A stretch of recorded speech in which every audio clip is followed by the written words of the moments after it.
3 दिन का खाना। क्या बना रही हो माँ? बेटा कढ़ी चावल बना रही हूँ। लेकिन आज तो बुआ जी आ रही है ना, फिर भी कढ़ी चावल? अगली बार भी तो इन्हें दाल चावल ही खिलाए थे आपने। हाँ तो बुआ जी का पूरा परिवार आ रहा है, इतने लोगों के लिए अब सब्जियाँ और रोटी बनाने जाऊंगी तो मेरी कमर नहीं दुखने लगेगी क्या? वैसे भी तुम्हारी बुआ जी कहती रहती है सविता को ठीक से खाना बनाना नहीं आता, तो जो आता है वही बना दूँ ना, समझी बेटा? हाँ वो बात तो सही है माँ, रोज़ रोज़ अलग अलग खाना बनाते बनाते मेरे तो पैर ही दुखने लगते हैं। मैं तो जब जी आती है तो या तो पुलाव बना लेती हूँ या कढ़ी चावल, या फिर सबसे बेस्ट ऑप्शन है दाल चावल बना दो, बात ही खत्म। माँ खाने से याद आया, मेरी भी तो अगले महीने शादी होने वाली है, मुझे भी खाना बनाना सीखना है। हाँ हाँ क्यों नहीं, देख आज मैं कढ़ी चावल बना रही हूँ तो पहले वो सीख ले, उसके बाद मैं तुझे रोज़ अलग अलग सब्जी बनाना सिखा दूँगी। नहीं नहीं माँ, मुझे तो तुम बस 3 चीज़ें ही सिखा दो, मैं उसी में खुश हूँ। अरे बेटा ये तो मैं बस बुआ जी के लिए बनाती हूँ, 3 चीज़ें ससुराल में जाकर सिर्फ मत बनाना, रोज़ अलग अलग पकवान बनाना। रोज़ अलग अलग पकवान बनाते बनाते मैं ही बूढ़ी हो जाऊंगी। नहीं नहीं, मैंने तो सोच लिया है, ये सबसे आसान तरीका है, काम भी कम और जल्दी भी बन जाता है, रोटियां भी नहीं सीखनी पड़ेगी फिर। क्या सोच रही है बेटा? नहीं कुछ नहीं, आप मुझे पहले कढ़ी चावल तो सिखाओ बनाना, फिर मैं आपसे और भी चीज़ें सीख लूँगी। ठीक है ठीक है। कहते हैं ससुराल वालों का दिल जीतने का रास्ता पेट से होकर गुजरता है, इसलिए बहू को तैयार रहना चाहिए कि वो कैसे उनका दिल जीत ले। लेकिन हमारी रंगोली ठहरी 1 नंबर की आलसी, उससे तो अगर कोई कह दे ना तो वो सबसे उपवास ही रखवा ले। अब पता नहीं इस आलसीपन के साथ वो क्या क्या करने वाली थी अपने ससुराल में। बहू आज रसोई में तुम्हारा पहला दिन है, इसलिए सबसे पहले मीठा बनाना, ठीक है? उसके बाद ही खाना बनाना। मैं जानती हूँ कि ये घर तुम्हारे लिए नया है, इसलिए तुम्हारा जो मन करे वो बना देना, ठीक है रंगोली बेटा? ठीक है माँ जी। रंगोली के लिए तो ये सोने पे सुहागा था, क्योंकि यशोदा ने उसे कुछ भी बनाने को कहा था। अब रंगोली ये सोचने लगी कि मीठे में वो क्या बनाए। खाने में तो मैं दाल चावल बना देती हूँ, लेकिन अब मीठे में क्या बनाऊँ? अरे हलवा पूरी, मालपुआ, बर्फ़ी, ये सब में तो बहुत मेहनत लग जाएगी, क्या करूँ? एक काम करती हूँ, दाल चावल तो बना रही हूँ, थोड़े ज़्यादा चावल बनाकर दूध में शक्कर मिला देती हूँ, बन जाएगा मीठा भी और मेरा काम भी आसान। अरे वाह वाह रंगोली, क्या दिमाग लगाया है तूने, जल्दी काम भी ख़त्म हो जाएगा, मीठा भी बन जाएगा और खाना भी बन जाएगा। रंगोली ने अपना काम आसान कर दिया। उसे ज़्यादा चावल बनाए और दूध और शक्कर के साथ मिलाकर इस मीठे चावल की खीर बना दी। खाना तैयार है बेटा? जी मम्मी जी, खाना बिल्कुल तैयार है और मीठा भी तैयार कर दिया है मैंने। अरे वाह, तुमने तो सब कुछ बड़ी जल्दी कर दिया। जी, दाल चावल बनाने में देर कितनी लगती है अब? क्या?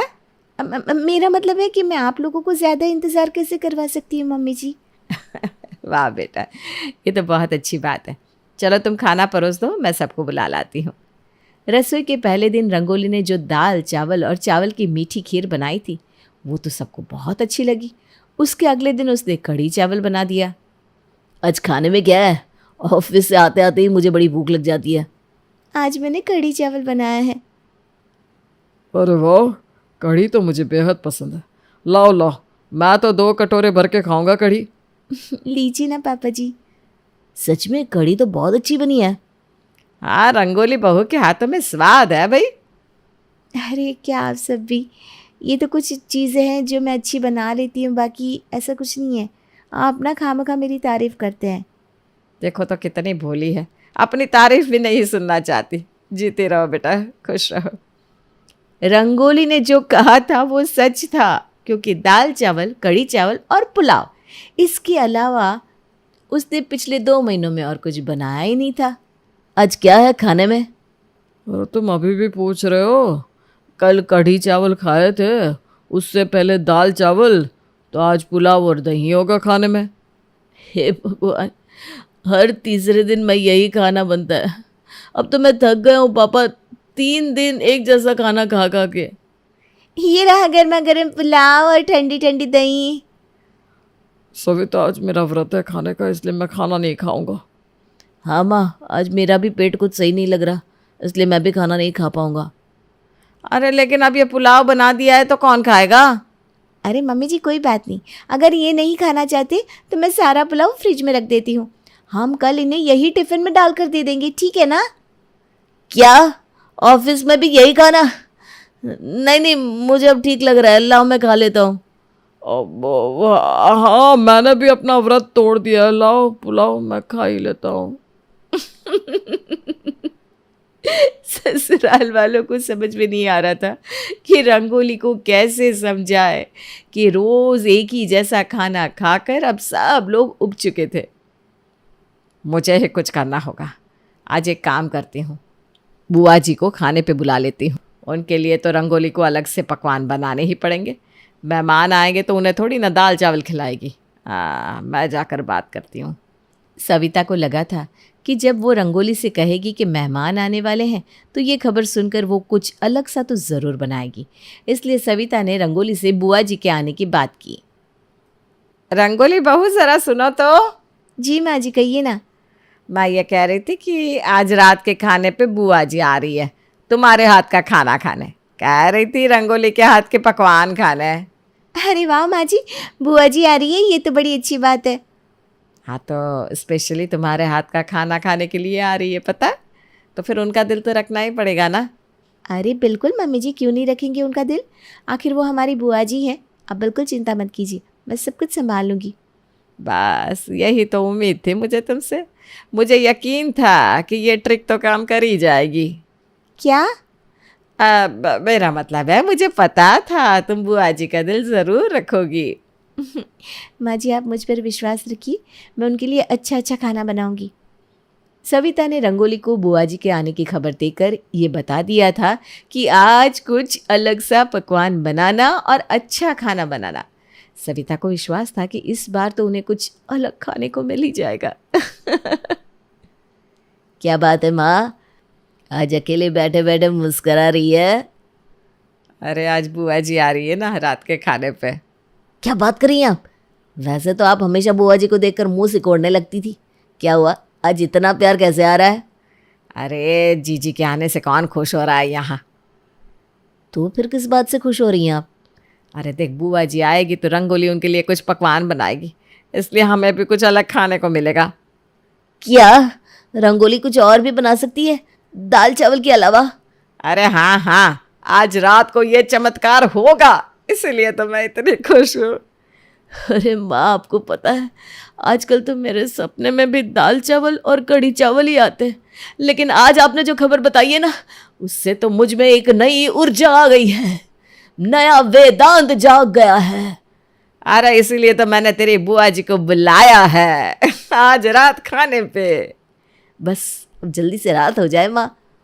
बुआ जी के आने से पहली बार शर्मा परिवार इतना खुश था, क्योंकि आज उन्हें पूरे 3 महीनों के बाद कुछ अलग खाने को मिलने वाला था। अरे वाह, आज तो सब लोग बड़े खुश दिखाई दे रहे हैं, क्या बात है? जी आपके आने से आज खुशियाँ आ गई है घर में, सच में। हाँ बुआ जी, आप आया कीजिए ना यूँ घर पे, आपके आने से घर महक जाता है। अच्छा, फिर तो मैं 2 महीने यहीं रुक जाती हूँ। अरे नहीं नहीं, इतना भी प्यार नहीं उमड़ रहा है। अरे लेकिन रंगोली बहू कहाँ है, दिखाई नहीं दे रही। बुआ जी मैं ये रही, ये लीजिए ठंडा ठंडा शरबत सबके लिए। माँ आज तो शरबत भी बनाया है, देखो। और ये आपका पसंद का पापड़। देखा, अभी तो सिर्फ मसाला पापड़ लाई है, आगे आगे देख पनीर बिरयानी, पता नहीं क्या क्या लाएगी। मुझसे तो इंतजार नहीं हो रहा माँ। आइए सब लोग, मैंने खाना टेबल पर लगा दिया है। चलो चलो माँ, जल्दी चलो। आज सबके चेहरे की रौनक देखने लायक थी। जैसे किसी बच्चे को चॉकलेट मिलने वाला हो, वैसे ही सब लोग खुश हो रहे थे। लेकिन जब वो खाने के टेबल पर पहुंची, तब उनका हाल एग्जाम में फेल हुए विद्यार्थी जैसा हो गया। रंगोली बहू, आज भी तूने दाल चावल बनाए हैं? हाँ माँ जी, मैंने बुआ जी से पूछ के ही तो बनाया है।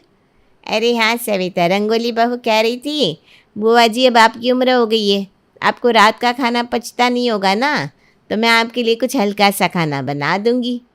हाँ, इसीलिए मैंने बुआ जी की सेहत का ध्यान रखते हुए दाल चावल बनाए हैं। हे भगवान, मुझे ऐसा क्यों लग रहा है कि हमें राशन लाना बंद कर देना चाहिए और दाल चावल ही खरीदने चाहिए अब से। आज सोचा था पनीर, बिरयानी, कबाब खाने को मिलेगा, लेकिन आज भी सपने चकनाचूर हो गए। अरे चलो बैठो सब, खड़े क्यों हो? बहू ने इतने प्यार से बनाए हैं दाल चावल। आप खाइए बुआ जी, हम तो ये सब प्यार वाला खाना रोज खाते ही है। जिस तरह कोई आखिरी बॉल पर आउट हो जाता है और मायूस हो जाता है, ठीक वैसा ही हाल शर्मा परिवार का था। लेकिन सविता ने अभी तक हार नहीं मानी थी। उसके दिमाग में नए प्लान ने काम करना शुरू कर दिया था। रंगोली बहू, देख मैं आज क्या क्या लाई हूँ। अरे पूरा बाजार उठा कर लाई हो क्या? अरे आज ये सारी सब्जियां सस्ते दाम पर मिल रही थी, इसलिए मैं गोभी, बैंगन, टमाटर, भिंडी, करेले सब कुछ लेकर आ गई। लेकिन माँ जी, इतनी सारी सब्जियों का हम करेंगे क्या? अरे बेटा, मैं ले आई हूँ तो बना देना तो एक एक करके रोज, हैं? ठीक है ना? हम सब्जियों को ऐसे वेस्ट तो नहीं कर सकते। अरे वाह सविता, मान गए तुम्हें। सब्जियां ले आई है इतनी, अब रोज अलग अलग सब्जी तो बनानी पड़ेगी रंगोली को। हाँ माँ जी, सब्जियों को वेस्ट नहीं होने दे सकते, वो बात तो आपकी सही है। हाँ, एक दिन तुम बैंगन बना देना, एक दिन भिंडी आलू की सब्जी, एक दिन टमाटर की चटनी और एक दिन करेले बना देना, वो मसाले वाले। ठीक है? ठीक है माँ जी, अब आप सब्जियाँ ले ही आई हैं तो इस्तेमाल तो करना ही पड़ेगा इन्हें। हाँ, ये हुई ना समझदारी वाली बात। वाह सविता, क्या पैतरा निकाला है, मान गए तुम्हें। और नहीं तो क्या, अब देखना रात को आपको बैंगन का भरता मिलेगा खाने में। सविता की इस बार की चाल बड़ी सही निशाने पर लगी थी, लेकिन हमारी रंगोली भी कहाँ कम थी। अगर बात आलसी होने की आती तो पहला नंबर तो वही लाती है। बड़ी अच्छी खुशबू आ रही है, क्या बात है? अरे आज तो तुम खाने को देख कर ही खुश हो जाओगे। मैं तो सब्जियां देख कर ही खुश हो गया था। अरे बस बेटा, इंतज़ार करो आज के खाने का। आ गया आज का स्पेशल खाना। आज तुमने स्पेशल खाना बनाया है? हाँ, तो माँ जी इतनी सारी सब्जियाँ लेकर आई थी तो स्पेशल तो बनाना ही था। देखा, मैंने कहा था ना, अब देखते जाओ। ये रही आज की स्पेशल डिश, कढ़ी चावल। क्या? कढ़ी चावल? फिर से क्यों? तुमने तो कहा था सारी सब्जियां तुम उपयोग करोगी, फिर कढ़ी क्यों? अरे माँ जी, ध्यान से देखिए आप, मैंने कढ़ी में सब कुछ डाला है, भिंडी, टमाटर, आलू, बैंगन, सब कुछ। हो गई ना स्पेशल। ऐसी सब्जियों वाली कढ़ी खाने में बहुत स्वाद लगती है और सेहत के लिए भी अच्छी होती है। लेकिन ये हमारी सेहत को कहीं खराब ना कर दे। मुझे तो लगता है हमारे घर का नाम शर्मा निवास से बदलकर कढ़ी दाल चावल निवास रख लेना चाहिए। अब तो मेरा दिमाग भी सोचने की शक्ति खो बैठा है, सच में। अरे माँ जी लाइए, मैं आपको सब्जियाँ ढूंढ के देती हूँ। बताइए आपको कौन सी सब्जी पसंद है? नहीं नहीं, खुद ले लूंगी बहू, अब तो मुझे खाने से ही नफरत हो गई है। सविता के सारे पैंतरे अब नाकामयाब हो चुके थे। अब सबने मान लिया था कि रंगोली का कुछ नहीं होने वाला और उनकी किस्मत में ये दाल, कढ़ी, चावल ही लिखे हैं। लेकिन फिर एक फरिश्ते ने उनके घर में दस्तक दी। अरे वर्षा दीदी, आप आइए आइए। हाँ, मैंने सोचा तेरी शादी के बाद तुझसे मिलना ही नहीं हुआ, तो 2-3 दिन रहकर तुझसे और रंगोली से मिल लूँ। अरे बेटा, बहुत अच्छा किया तूने जो आ गई, तुझसे ठीक भी बात नहीं की थी इतने दिनों से। रंगोली कहाँ है? दाल चावल बना रही होगी और कहाँ होगी। अच्छा, दाल चावल बन रहा है क्या आज घर में? आज, फिर कल कढ़ी चावल, फिर दाल चावल, फिर पुलाव, फिर दाल चावल। क्या मतलब? अरे तू ये सब छोड़, तुझे समझ में नहीं आएगा। ये बता कैसी है तू, घर पे सब कैसा है? वर्षा को पहले तो वेदांत की बात समझ में नहीं आई थी लेकिन 3 दिन बाद उसे सब कुछ समझ में आ गया था कि रंगोली आखिर कर क्या रही है। वो रंगोली के कमरे में जाती है और उसके सारे कपड़े निकालती है। अरे रंगोली के कपड़े क्यों निकाल रही है वर्षा, कुछ चाहिए क्या तुझे? हाँ दीदी, मुझे बता दीजिए, मैं दे देती हूँ आपको। अरे नहीं नहीं, मुझे कुछ नहीं चाहिए। बस ये कपड़े ना अलग कर रही थी, ये संभाल कर रखने हैं ना माँ के पास। हैं? पर क्यों दीदी, मैं पहनूंगी क्या फिर? अरे ये है ना 3 जोड़ी कपड़े, हर रोज़ ये पहनना, फिर ये ख़राब हो जाए उसके बाद 3 जोड़ी और निकाल लेना। क्या दीदी, मैंने नई नई शादी की है और मुझे कपड़ों का बहुत शौक है। रोज़ 3 जोड़ी कपड़े मैं कैसे पहन सकती हूँ? मुझे अच्छा नहीं लगता रोज़ एक जैसे कपड़े पहनना। अरे रोज़ एक जैसे कहाँ है, 3 तो है ना। दीदी, हर 2 दिन में पहले वाली जोड़ी फिर से आएगी, ना कुछ अलग रंग होगा ना कुछ अलग डिज़ाइन। मैं कैसे रोज़ रोज़ वही कपड़े पहनूंगी? अच्छा, तुम कपड़े नहीं पहन सकती हो रोज़ एक जैसे, और यहाँ तो हर रोज़ कढ़ी चावल, दाल चावल और पुलाव बना रही हो, उसका क्या? कभी तुमने सोचा कि ये लोग रोज़ एक जैसा खाना खा के कैसे जी रहे होंगे? उनके जीवन में भी तुम नई बहू आई हो, उनका भी मन होगा तुमसे अलग अलग चीज़ें खाने का, ना कोई अलग स्वाद ना कोई अलग पकवान। वो कितने परेशान होते होंगे, सोचा है कभी? दीदी, मैं समझ गई आप क्या कहना चाहती हैं। आप सही कह रही हो, मेरी गलती है। मैं वादा करती हूँ आज के बाद ये आलस छोड़कर मैं रोज़ अच्छा सा खाना बनाऊंगी। आप बोलो तो आज पनीर और काजू की सब्जी बना दो। नहीं, आज मेरा पेट खराब है, तुम कुछ हल्का सा बना दो। दाल चावल बना दो। नहीं नहीं नहीं,